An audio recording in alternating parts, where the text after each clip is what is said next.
Selamat pagi bapak-bapak semua yang dikasihi Tuhan, pria-pria terbahagia di dunia. Saya sangat bersyukur sekali dan juga saya merasa terhormat boleh diberikan kesempatan ya untuk melayani di Tomang chapter ini. Chapter yang legendaris dan mungkin sama saya seumur mungkin ya. Saya lahir tahun 87 ya kan.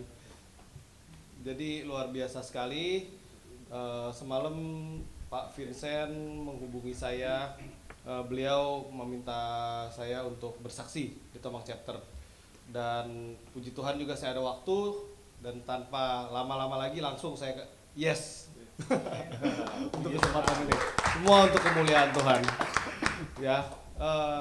Oke, saya mau bersaksi secara singkat Bapak-bapak sekalian. Dalam kehidupan saya ini, saya terlahir itu dari keluarga yang sederhana gitu ya, dan bahkan dari kecil itu papa mama saya sudah bercerai ya kan.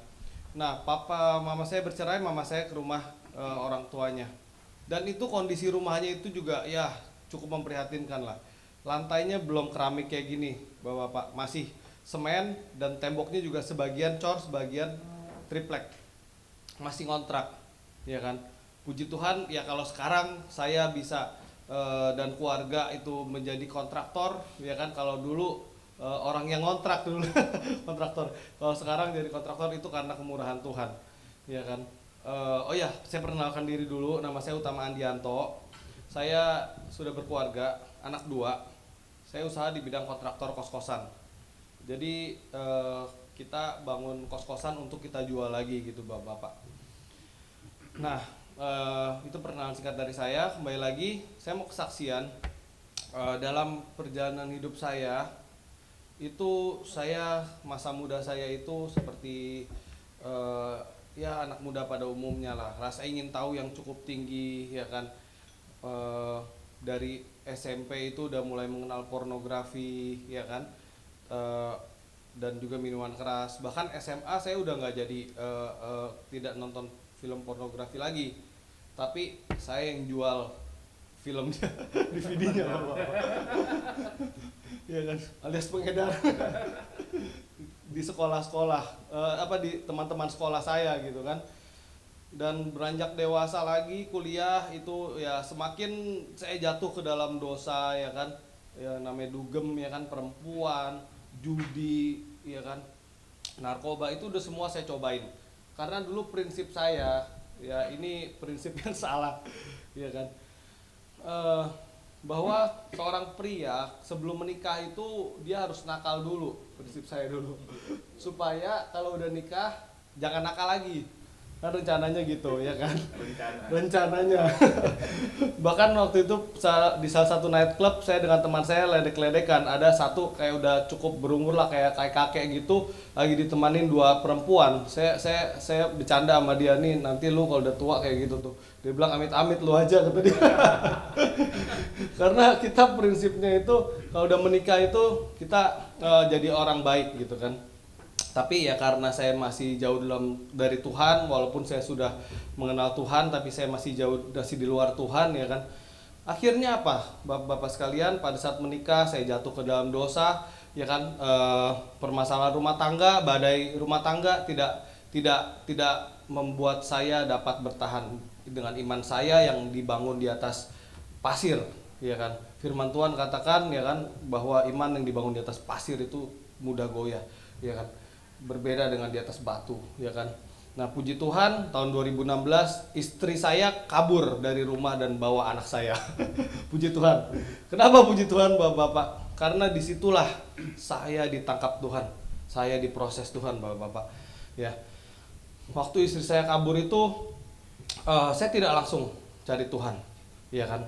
Wah, saya tambah parah. Singkat cerita, pada saat 2 minggu kurang lebih saya di rumah teman perempuan saya waktu itu bapak-bapak, saya nggak bisa tidur semalaman. Itu di telinga saya, di pikiran saya terngiang-ngiang doa Bapa Kami. Akhirnya saya putuskan untuk pulang ke rumah orang tua saya, dan di sana saya udah hubungin karyawan saya itu which is dia orang Lampung bapak-bapak. dia punya kenalan lah orang-orang pintar. Hampir saya ke sana Bapak-bapak, tapi Tuhan sangat-sangat menyayangi saya. Ya, Tuhan sangat menyayangi kita semua. Dia tidak biarkan anaknya itu tuh jatuh sampai tergeletak Bapak-bapak. Apa yang terjadi Bapak-bapak? Saya dipertemukan dengan mentor saya. Sekarang saat ini mentor saya sudah di surga ya, bersama Bapak di surga. Di tahun 2016 itu saya dipertemukan dengan beliau. Saya doa pelepasan di sana, ya kan? Setelah doa pelepasan rasanya lega, damai sejahtera, ya kan? Dan saya ada kerinduan, saya mau mengenal Tuhan lebih jauh lagi.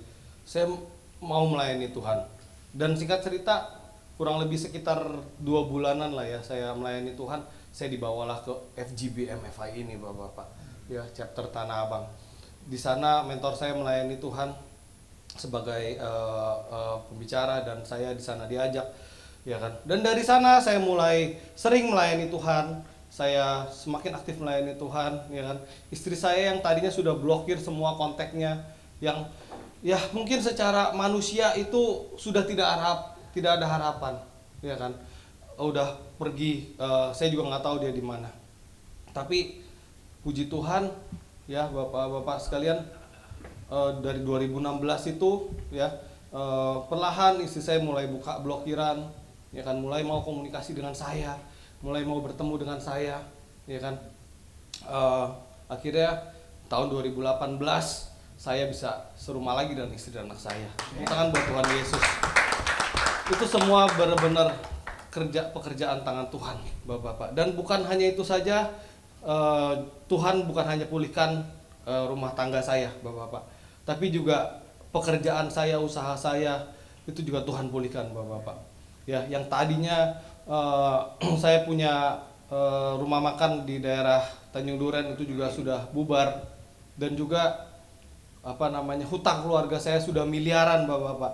Tapi Tuhan sekali lagi pulihkan ekonomi saya. Tepuk tangan buat Tuhan Yesus, Bapak-bapak. Nominal yang miliaran itu yang menurut manusia itu tuh tidak mudah, tapi buat Tuhan itu, Tuhan bisa datangkan pembeli dalam waktu kurang lebih sekitar 3 bulan, Bapak-bapak. Itu 4 orang pembeli, Bapak-bapak. Tepuk tangan buat Tuhan Yesus, Bapak-bapak. Ya, jadi ya itulah, sungguh Tuhan sangat bekerja dan beracara bagi orang yang percaya dan mengasihi Dia. Ya, sekian sharing dari saya, semoga menjadi berkat. Tuhan Yesus berkati Bapak-bapak. Wah.